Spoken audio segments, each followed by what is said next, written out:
Hi, everybody. Good morning, good afternoon, good evening, wherever you happen to be. I'm Katie Putz. I'm the managing editor of The Diplomat. I'm going to be your host today for what promises to be a really interesting discussion on what Russia's invasion of Ukraine means for Central Asia. I'm really excited to be joined right now by two fantastic speakers, and then hopefully the other two will be able to join us shortly. We're going to start with Dr. Asel Dulat-Keldieva. She's at the OSCE Academy in Bishkek. She's been doing a lot of focus groups on attitudes in Central Asia toward Russia, both before 2014, after 2014, and then currently. I think that'll be a really interesting place to start. And then Colleen Wood, who is a regular author here at The Diplomat. You should recognize her from our pages. She's a PhD student at Columbia University, and she's going to walk us through some of the reactions of Central Asians, both in the region and among those in working in Russia, to the invasion as seen through social media. And then hopefully Timur Umarov and Bruce Pannier will be joining us. But you know, between daylight savings time and a war in Ukraine, everything's a little bit crazy. So we'll just start with Asel, and then we'll move on from there. Great, thanks for having me.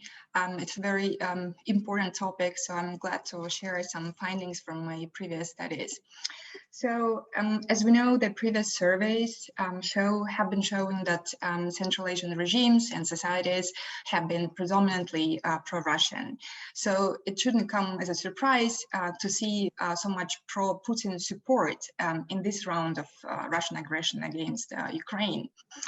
Of course, we see a diversity of opinions, also anti-war opinions, even political protests, despite the regime repressions and the pressures, but also largely apolitical stances. But I think it's important to shed light on why there is so much pro-Putin and pro-Russian support in the region, because it's a larger empirical phenomenon that we cannot reckon with. And I'm saying that based on my tentative observations and discussions with ordinary people, and they remain tentative because in the absence of the data, right? So in what follows, I would like to argue that pro-Russian and pro-Putin support in Central Asia is less of a product of disinformation and propaganda, and more as a result of a longer-term processes such as migration and identity shifts, as well as domestic populist politics and geopolitical developments. So I mentioned quite a lot of things, and I'll try to unpack this within the short amount of time I'm given. So, and I'll talk about Kazakhstan and Kyrgyzstan because these are the countries that I work most of in Central Asia.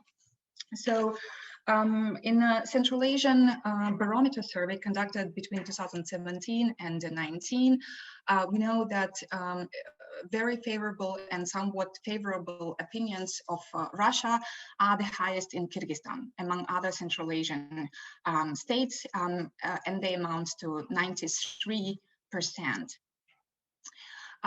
In Kazakhstan, this is a little bit less, but nevertheless also quite significant and high, up to 86%. Based on the survey and focus group conducted in Kazakhstan, Laruelle and her colleagues, they make a couple of very interesting and I think relevant observations. So they note that, for example, their pro-Russian attitudes are based on the admiration of Russia's economic growth and as an advanced country compared to Kazakhstan, and but also shared history and culture. And interestingly, that didn't change after Crimea. She doesn't provide figures, but she says that the majority of Kazakhstanis thought that Crimea was Russian and it was natural for Russia to take it. They did not see Russia as a threat, and they did not see the Russian minority in Kazakhstan as a fifth column, right? Another interesting observation is that despite some sort of Soviet nostalgia, Kazakhstanis cherished very highly their independence and didn't kind of see any relevance in recreating their Soviet prototype. Lastly, she says that these pro-Russian attitudes are not exclusive of other positive opinions of other geopolitical powers. In other words, that pro-Russian attitudes correlate positively with pro-American attitudes, right? So I find these points very revealing, and I would like to offer a contrast from the Kyrgyz case. And that's paradoxical in a way, because in Kyrgyzstan, the pro-Russian support is even higher than in Kazakhstan, but it's quite different in several regards. And I draw these findings from the focus groups that I conducted together with Eric McGlinchey in 2019 in all regions of Kyrgyzstan. So although it's qualitative methods, but nevertheless, they can shed light. So what we found mainly is that pro-Russian support in Kyrgyzstan is rooted in the admiration of Russia as a military power on the international arena, and of Russian leader as the strong man with a will.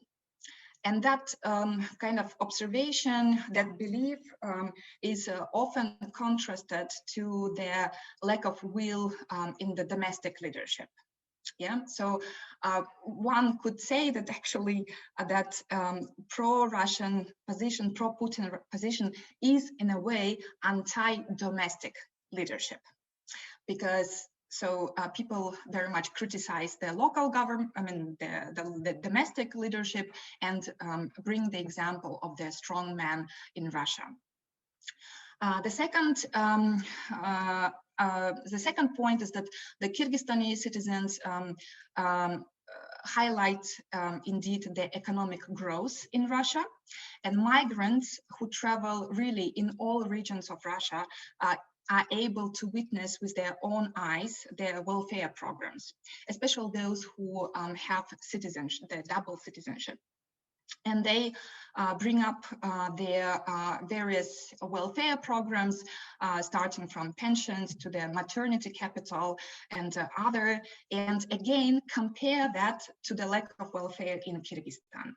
So this is a very genuine admiration. It's not due to propaganda or disinformation. It's a genuine admiration of the state capacity and the wish that the Kyrgyzstani state would replicate that model of the welfare programs. So another thing that, so that this is kind of based on their personal experiences of migration. Then another thing to note is that there are, of course, these geopolitical developments. And here I would like to mention China and the US. So in a way, one could say that pro-Russian opinions are also anti-Chinese opinions. Because when asked about why actually a military power should be nowadays in the 21st century praised, why Russia is praised for military power, then the Kyrgyzstani citizens bring China as a threat. And this kind of obsession with the Kyrgyzstani debt. As you know, we are very much indebted towards China, and this really plays like a very important role in the psyche of Kyrgyzstani people. They are afraid that China would grab land in exchange to the debt. And of course, this has been galvanized and propelled for decades by the Kyrgyzstani populist leaders. So China as a threat has been constructed over the years. And Kyrgyzstani citizens react to that, and they see Russia as a protector against that Chinese threat. Now, to also refer to the U.S. position in Kyrgyzstan, we know that its image has been declining. specifically was already declining after the color revolutions, but specifically after 2010, with the when the liberal values, feminism, LGBT, NGOs, and free media became really targeted as the almost enemy of Kyrgyzstani society. And all that became associated with the American presence, Western presence in Kyrgyzstan. At the same time, this also coincides with the so-called Putin's conservative turn in Russia in 2013, when he made this famous speech. And then these laws traveled from Russia to Kyrgyzstan, for example, trying to restrict the internet use, trying to ban NGOs under this label of иностранный агент, and so on and so forth. But also, basically the rise of nationalism, the domestic nationalism in Kyrgyzstan, which wanted to bring society back to the traditional norms, and where the Western liberal values would be seen as opposite to the traditional values. So we have here a kind of conglomeration of different factors. So against that background, Russia, I'm sorry, just wanted to very quickly wrap up this geopolitical picture, is that it seems like the Kyrgyzstani developed quite a realpolitik perspective, in which Kyrgyzstan is portrayed as a very small and vulnerable state, torn apart by three geopolitical powers: US, Russia, and China. And if Kyrgyzstan wants to survive, it should really rely only on Russia. So to finalize this very quick talk, what I want to say is that at least two things I think are important. So on the one hand, this attitude prior to this war showed that basically pro-Russian opinions are based really on the personal experiences of Kyrgyzstani citizens, experiences of their state, of state capacity, and of the welfare. And second of all, that it might look that Kyrgyzstan's pro-Russian choice in geopolitics is kind of indicative of its dependency on Russia. But actually, I think it shows more of Kyrgyzstan. Okay, so it looks like we might have lost Estelle. She's currently doing field work and never rely on the internet everywhere. So hopefully we'll be able to get her back. But I think, Colleen, you would be great to kind of pick up where she's left off on sort of the attitudes of Central Asians towards Russia, and particularly in this moment. What are you seeing on social media? Yeah, great. Thank you so much. So to give some context, I am a PhD student at Columbia University writing my dissertation on social movements and digital activity online. So I spend a lot of time kind of watching conversations, watching debates happen in Russian, in Kyrgyz, in Kazakh, across different platforms. And in the last few weeks, I've been really interested in spaces where migrants hang out online. And I think for maybe those of you who aren't familiar with the numbers, there's a massive population of Central Asian migrants in Russia. So last year, there were 4.5 million people from Uzbekistan, 2.4 million from Tajikistan, and just under 1 million from Kyrgyzstan. So given that Kyrgyzstan has a population of 7-8 million people, it's a massive proportion of the population that is living abroad. And this maps onto economic dependency.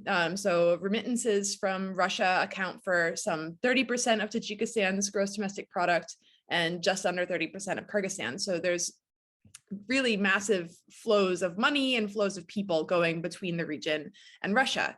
And I think one striking thing that I've seen is, as Russia is closing down digital spaces, Meta is blocked, so that means Facebook and Instagram are no longer accessible from inside Russia unless you have a VPN. This really is changing the way that people are having to communicate these transnational communication flows. And I've written before for The Diplomat that Instagram is a major platform for migrants who are trying to organize the cheapest flight from Bishkek to Moscow, who are trying to organize, hey, I have a whole bunch of my mom's homemade jam. How do I get that to Moscow to sell it? Or the reverse, how do I get this suitcase of stuff that I want to sell back in Kyrgyzstan for cheap? Can someone help me do that? And so with Instagram being down in Russia, this is a really massive shift in how these transnational ties are going to work. And you've even seen on some of the big Kyrgyzstani migrants Instagram accounts, so one that has over 1 million followers, posted several memes about the great exodus or the great migration from Instagram to Telegram to Vkontakte and Odnoklassniki, or to really popular Russian social media sites. So I think what this demonstrates is, there's going to be a big shift in where people are hanging out, which makes it more difficult to track opinions or to get a real sense of what the debates are online. For example, in looking on Facebook for, okay, what do Kyrgyz people think about the war? It's hard. There's not a single view, of course, that would oversimplify it, but seeing debates in the comments on news websites, both local and Western funded, seeing debates on a lot of political parties have their own Facebook groups with tens of thousands of members where kind of active users are debating each other in the comments, posting thumbs up and Omin hands, prayer hands. I pulled out some quotes here that really demonstrate the extreme sides of things. And I think that one of the events in the last few weeks that really sparked an online conversation was the appearance of a car in Bishkek really soon after the invasion that had a Z, the Russian symbol, now has kind of gained traction as this fascist like symbol of Putin's of support for Putin. But at the time, it was just associated with the military vehicles going into Ukraine. And people in Kyrgyzstan freaked out. Some are like demanding that the vehicle be impounded, that the owner is fined. Others are responding, how dare you call for a fine? Don't we have a democracy? Shouldn't we all have the right to free speech and expression? This is just expression. And so I think that that I would be curious if Aseliver was able to come back, how these different opinions might map on to broader support for Russia. Because you can imagine some of the people who are saying, fine the car, might also be economically dependent on Russia or remittances from Russia. But I've also seen in like groups, it's hard to delineate who's in Kyrgyzstan proper, who's in Tajikistan proper, Uzbekistan proper, based on their account alone. But seeing anxiety about conflict between Kyrgyzstan and Tajikistan as a possible next front for the war, that, oh, Russia has a base in Tajikistan, Russia like sends military support to Tajikistan, and kind of justifying based on Kyrgyz-Tajik border clashes, like maybe this is next, this will be the real test of whether Russia supports us. And I think that this anxiety also like stems back to migrant communities, that there was deadly fighting between a Tajik and Kyrgyz, between two migrants from Kyrgyzstan and Tajikistan in Moscow this last week. And this instance of fighting is then being imagined upwards into what it means to like die for your homeland, like we need to be ready to fight for ourselves. So there's a lot, like the conversation about what it means to be willing to fight for your homeland is definitely first and foremost, which ties me to my last point, which is how migrant groups online on Telegram, on Instagram, are talking about the potential for fighting in the Russian army. So the Russian army, Russian law does allow foreigners to join and serve in the Russian army under a contract, but the numbers of that are super low. It's hovered around 300 total in an army where the contract fighters number around 500,000. But what's more concerning is the number of Central Asians who pursue Russian citizenship through joining the army.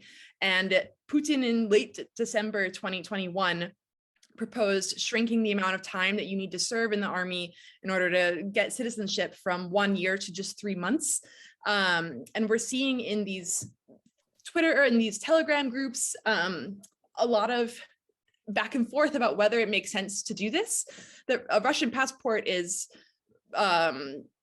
really fantastic opportunity from the perspective of migrants, that it means that you don't have to jump through all of the hoops of bureaucracy to get your workers patent to be allowed to work legally in Russia.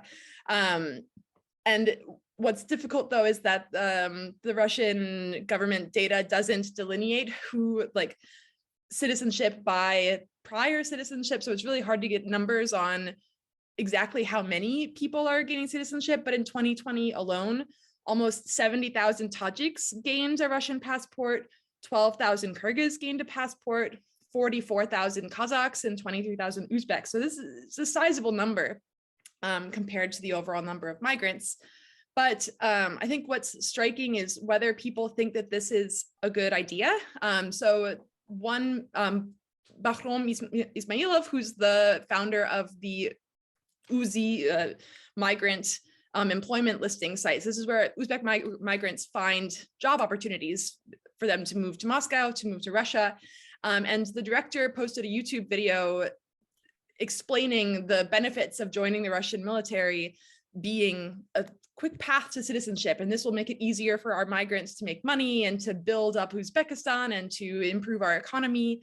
And the video, we were talking about this before, has some 500,000 views in 2 weeks, which seems to be an astonishing number for a YouTube video. Some 2,000 comments. So there's high engagement. The question of whether those are bot views is another thing.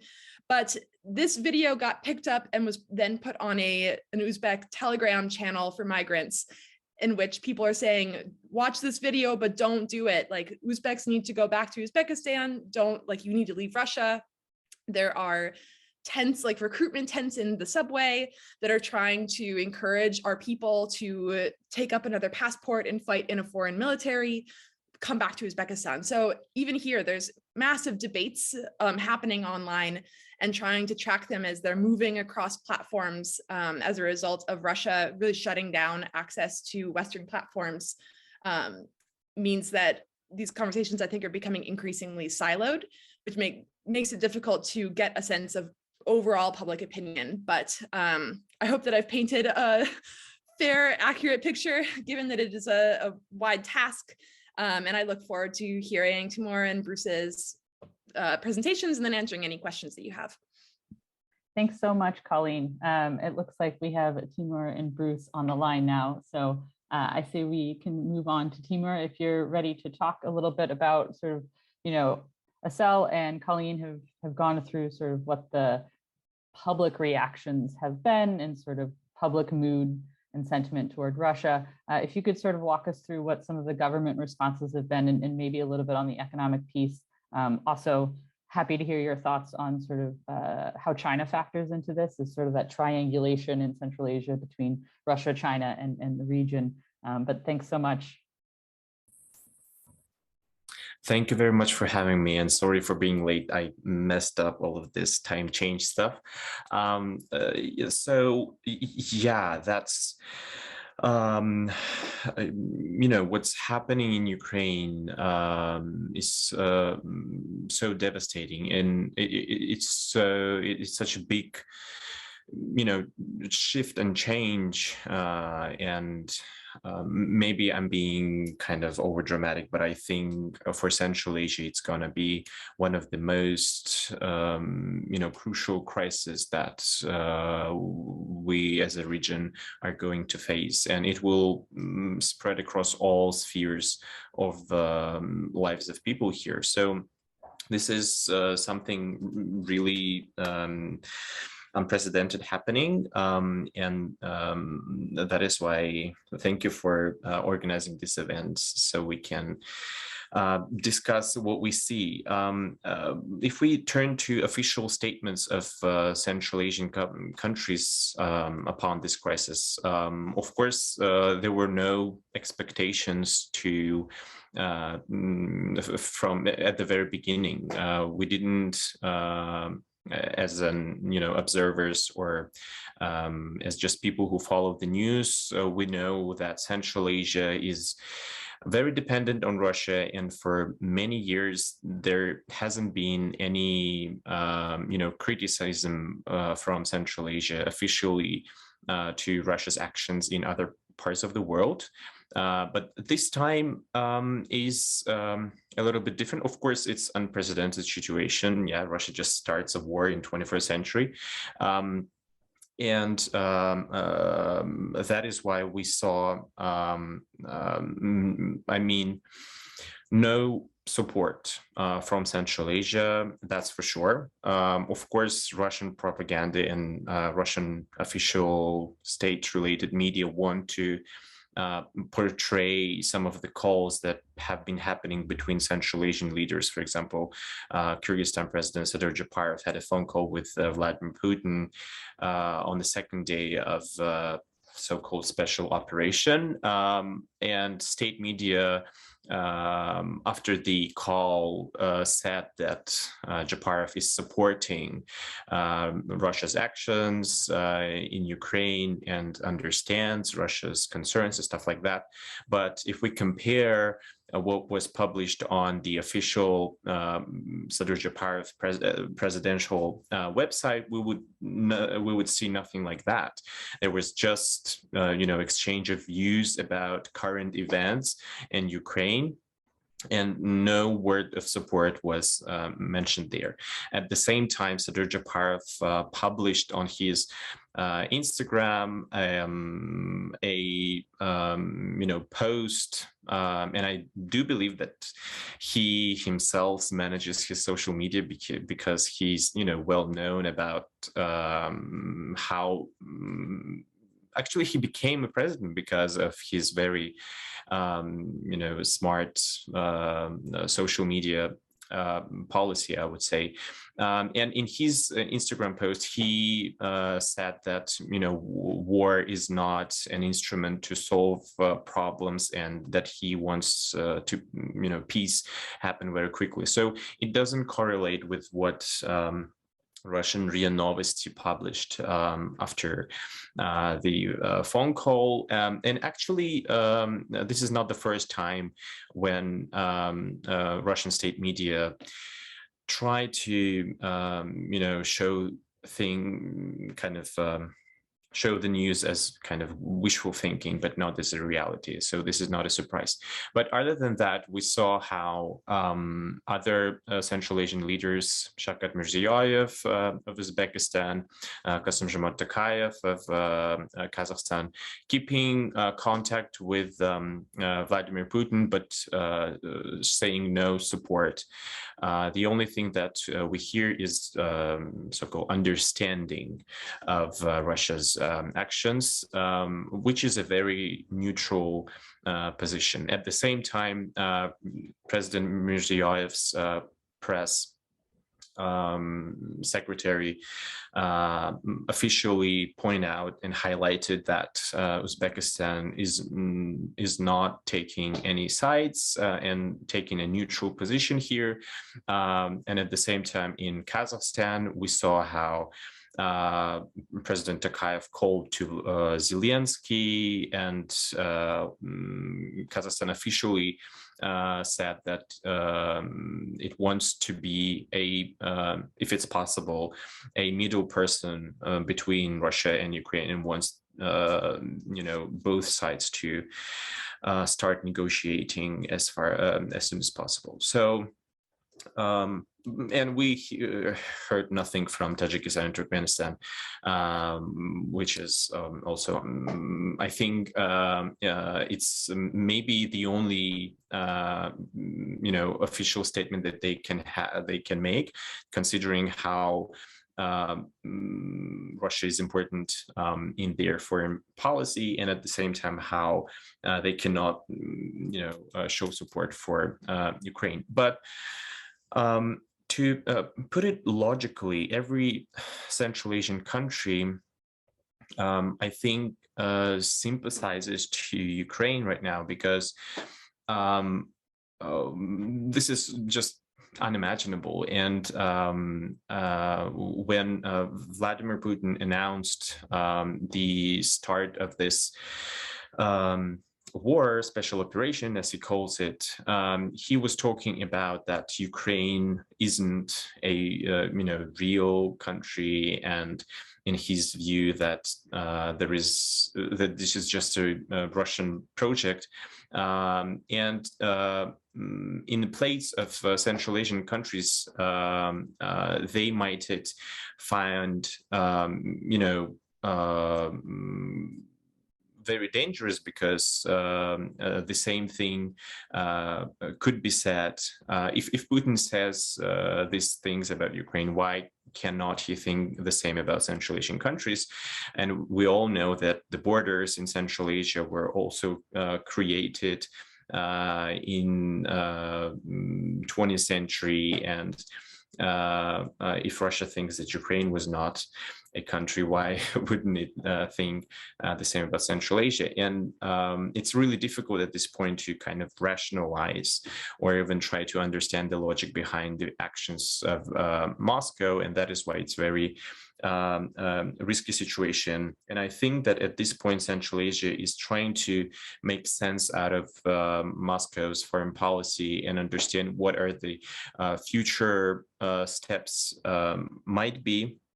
But at this point, I think if we talk about the implications of Ukraine war, we should look at economy. And for the last, I would say, maybe decade, a lot of attention was paid to China as a very dynamic player in economic sphere of Central Asia, but we shouldn't forget about Russia. Russia is still a very, very important partner for Central Asian countries in economy. Kazakhstan and Kyrgyzstan are part of Eurasian Economic Union. And as Colleen and Asel were talking earlier, there are millions of migrants of Central Asian countries, and remittances is a big chunk of Central Asian budgets. So the amount of sanctions, and I would even call it embargo, that is put on Russia is gonna hit Central Asian countries as well. We already see how Kazakhstan's national currency tenge is falling down and following ruble here, and in the nearest future, I would not be surprised to see the same with other national currencies of Central Asian countries.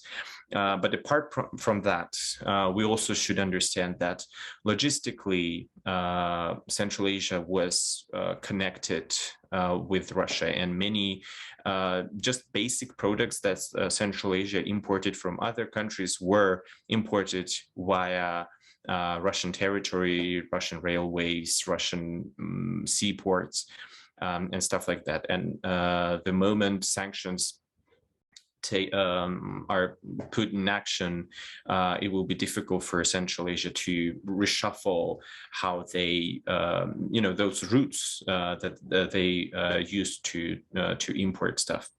Other than that,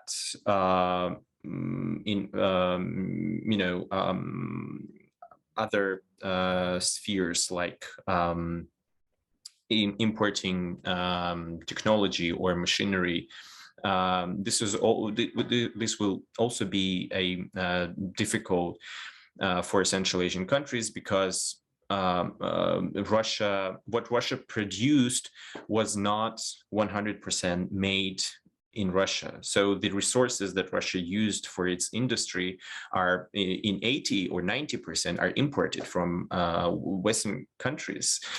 So Russia just put everything together and sent it to Central Asia. And now it also will be impossible. And I'm not even talking about some basic products like flour and different grains, we already see how Russia stopped exporting those basic necessities to any country. And here we also should say about medicines and drugs. So maybe we will not see the implication of that in like a month or two, but in the nearest like 3 months or so, this will also hit hard situation in economic sphere. But other than that, I think what is happening in Ukraine will have a big kind of ideological consequence for Central Asia, and it will bring to a change of thinking about Russia as a stable partner, as a reliable partner. I think after Ukraine war, Central Asian countries will look at Russia as more of a source of instability and unpredictability. I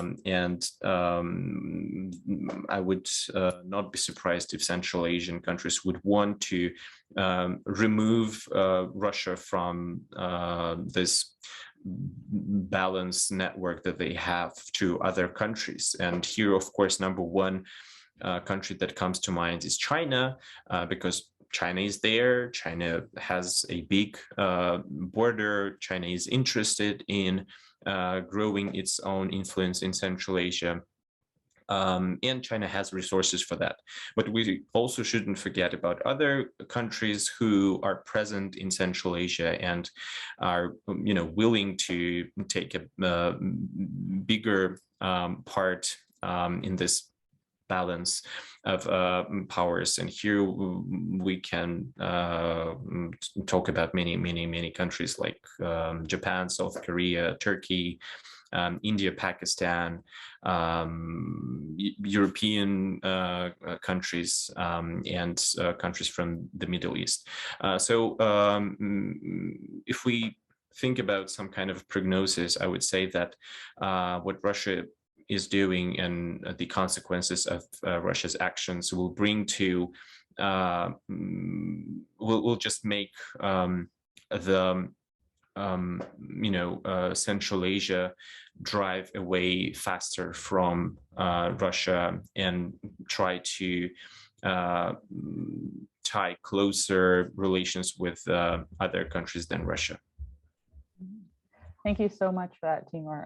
That was very comprehensive and I think super useful for framing what's going on right now. We're going to turn last to Bruce before we get to some questions. Bruce, welcome. And if you can just sort of maybe give us some of your thoughts as someone who's been paying attention to Central Asia for a long time and was in the region before the fall of the Soviet Union, if I'm not incorrect. Just like, what is that relationship between Central Asia and Russia like, and how do you see it changing into the future on the back of this crisis?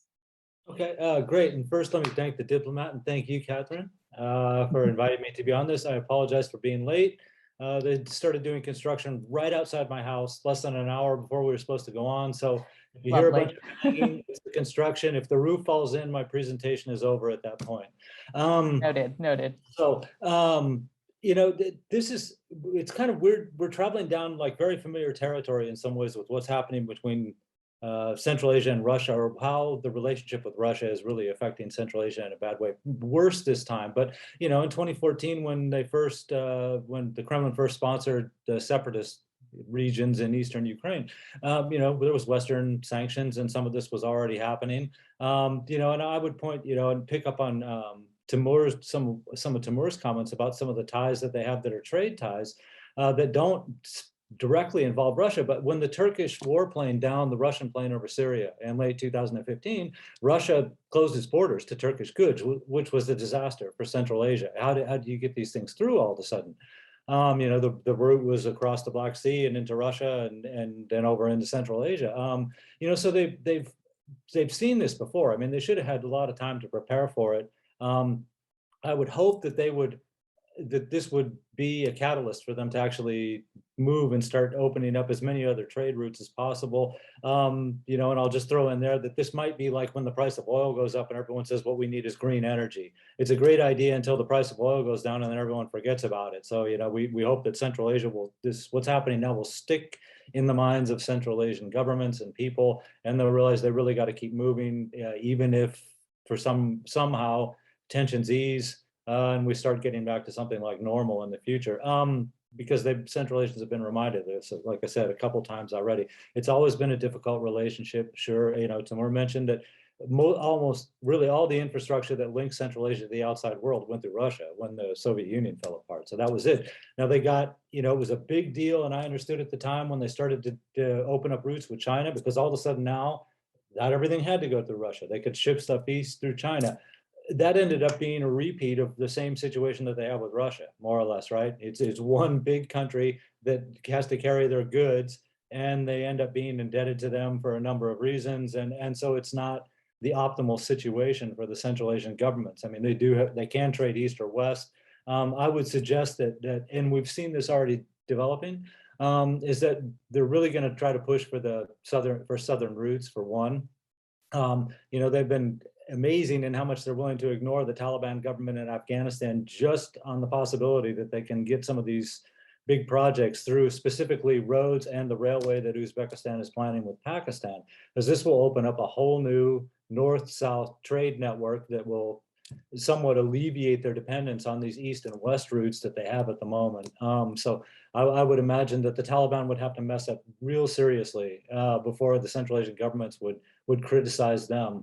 Kind of in the same boat, they're not to the same extent that they're in with Russia. You know, you can't say anything bad about it because the risks for your future are huge.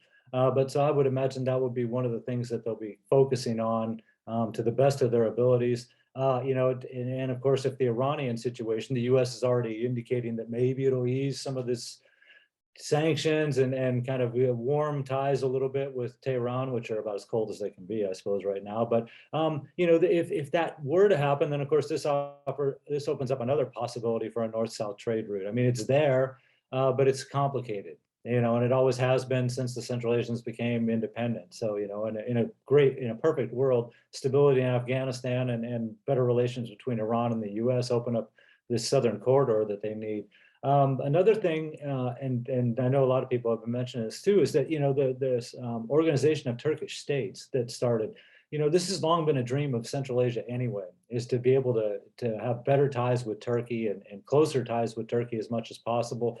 You know, sadly, I would have, in my opinion, I think that the new interest all of a sudden in doing this was Turkish military drones and what they did in Nagorno-Karabakh. And of course, we're seeing them in Ukraine too. But the Central Asians saw this and realized that this was a cost-effective means of providing for their own security and for intelligence purposes too. So it was a catalyst to like renew their ties with Turkey, although there's many advantages to be had there. But this suits both the Central Asians and Turkey. You know, Central Asia has China as a big partner. They have Russia as a big partner. They've always wanted more than Russia, which is what they were either had or were stuck with, depending on how you want to look at it, you know, for years. So developing ties with Turkey offers a whole new a world of possibilities for the Central Asians, is what they can do in terms of trade, in terms of security cooperation. And because Ukraine is involved in the conflict with Russia, Turkey will surely be looking at its situation in the Black Sea also, and where it is, and understanding that the balance in the Black Sea, it should Ukraine fall to Russia, as some military analysts are saying, is inevitable over time. You know, then obviously Russia has a much stronger hand in the Black Sea that they haven't had since the days of the Soviet Union. So if Turkey can help the Central Asians, who would be desperate to have a strong partner right now, besides China, that wasn't China or Russia, you know, I think it's an ideal situation for both the Central Asian states and for Turkey at the same time. So I would say that will probably be one of the results, the fallout from Russia and Ukraine. You know, for reasons we've heard, it's impossible for the Central Asians to cut ties with Russia. I mean, there's so many things. It's the migrant laborers, it's the goods they get, or the goods that have to pass through Russia, either to or from Central Asia. You know, there's no way that, plus the investment. I mean, we didn't get into that, and I'm not going to dwell on that. But look at Uzbekistan's oil and gas sector. I mean, Lukoil and Gazprom are really the huge investors.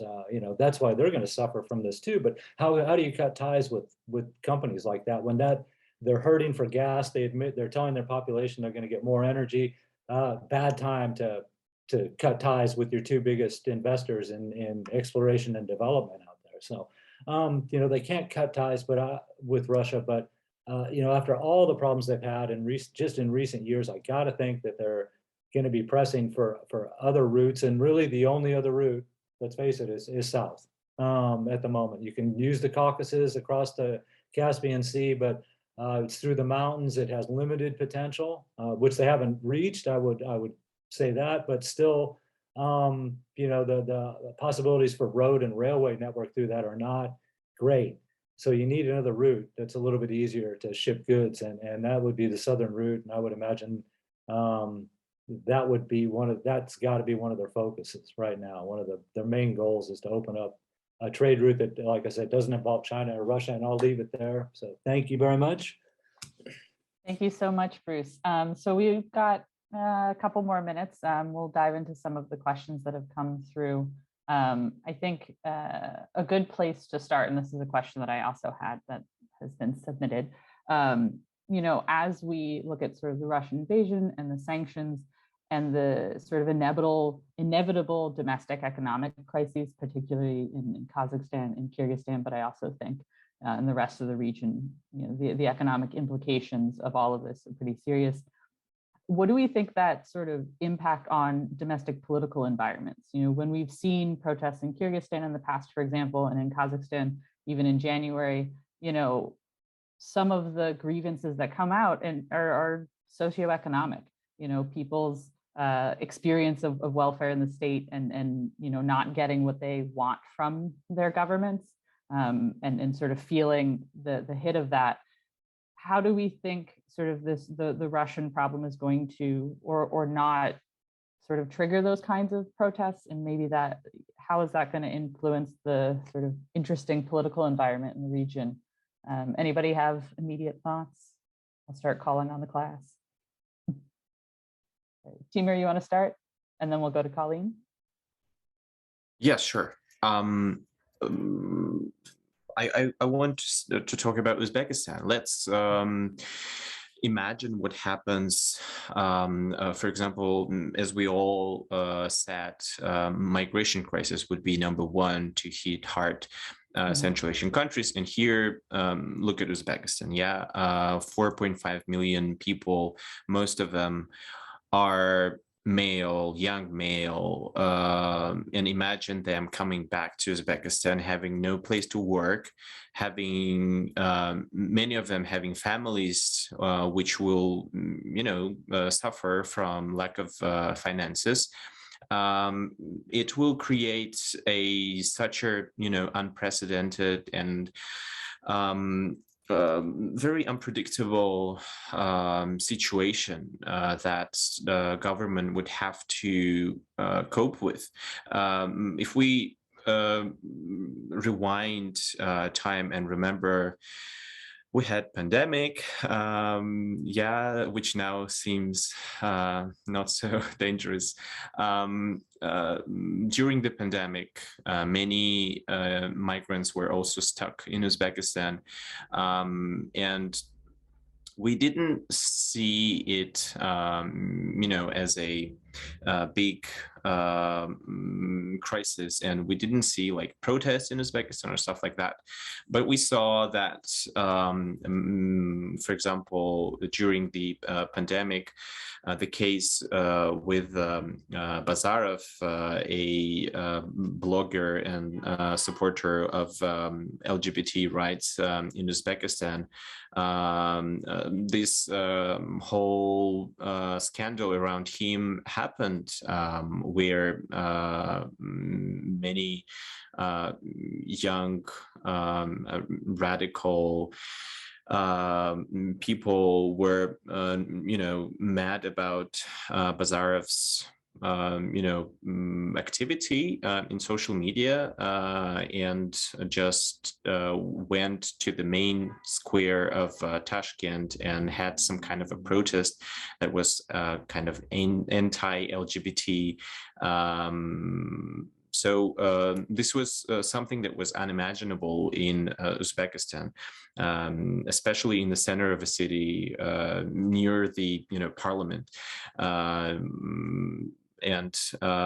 This was a big thing, and this was during the COVID when people were no place to work in Russia and were stuck in Uzbekistan. I cannot imagine what could happen when not hundreds and tens of hundreds will come back, but millions will come back to Uzbekistan. And I think the political regime will face some kind of uncertain times. Thank you. Colleen, do you have some thoughts on this? Yeah, super brief on Kyrgyzstan and Kazakhstan.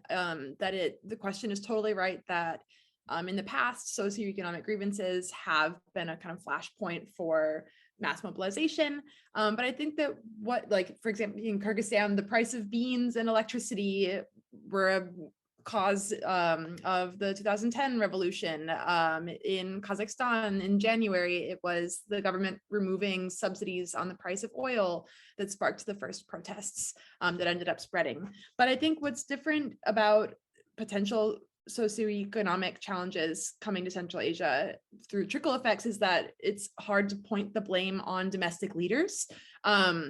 And I think it's especially important to put this question in the context of Asel's research, that in these countries, there is a lot of admiration for Putin, a lot of admiration for Russia, recognition that this is a time of war, that I wouldn't be surprised that, I don't see Kyrgyzstanis blaming Japarov for the rise in prices, or, for example, in Bishkek supermarkets, they limited customers to buy only 1 kilo of sugar at a time, limited amount of flour.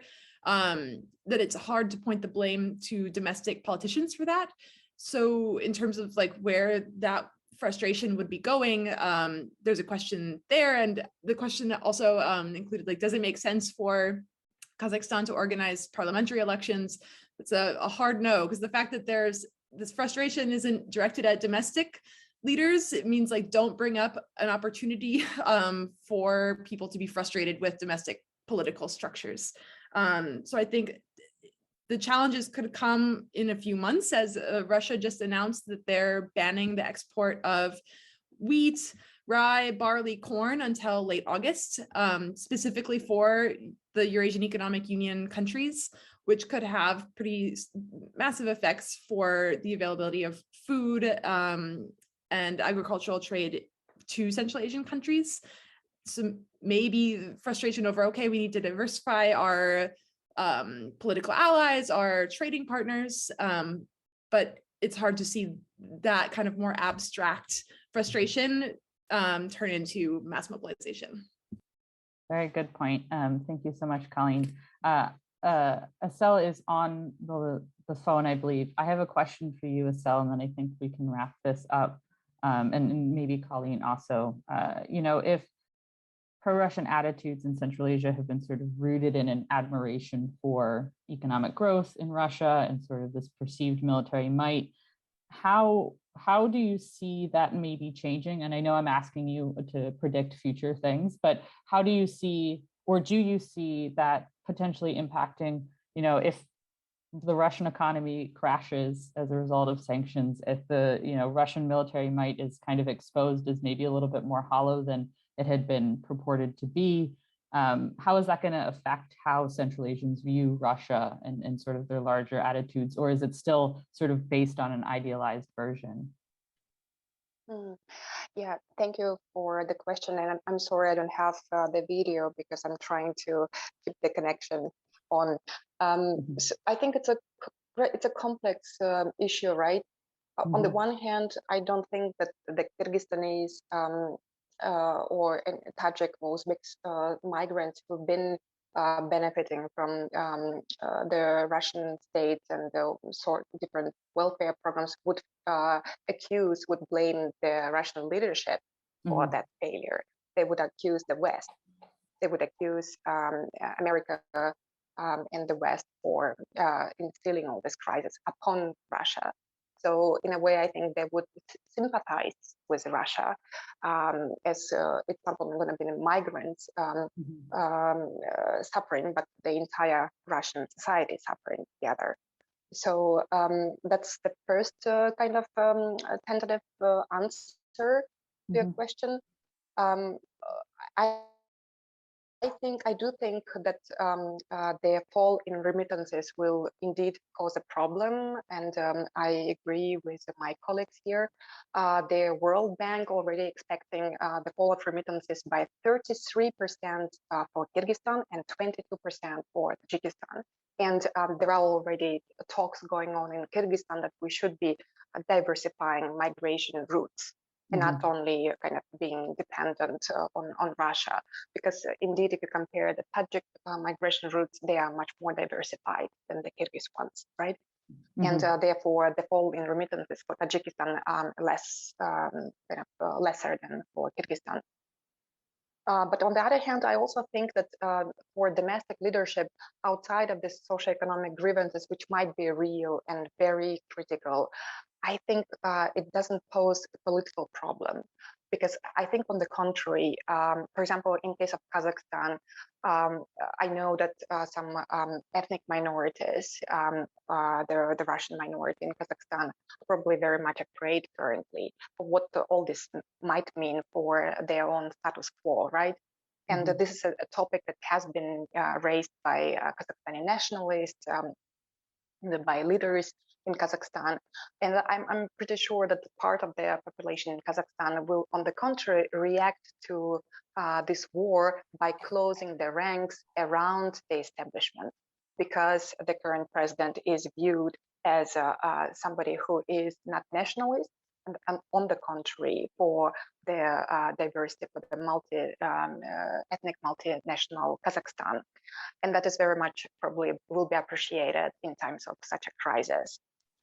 In Kyrgyzstan, the surveys show that population is currently quite supportive of President Japarov. And although there were indeed crackdowns on independent media and civil society, we have to have a nuanced analysis of this. This is not related much to their war. It's been kind of the case. It's domestically basically influenced. So we might have continuous crackdowns on civil society and mass media, but this is has been characteristic of Kyrgyzstan and probably will continue. And I'm pretty sure that the media and civil society will find ways of coping with that. So yes, this kind of I'm trying to kind of offer both different scenarios to answer your question.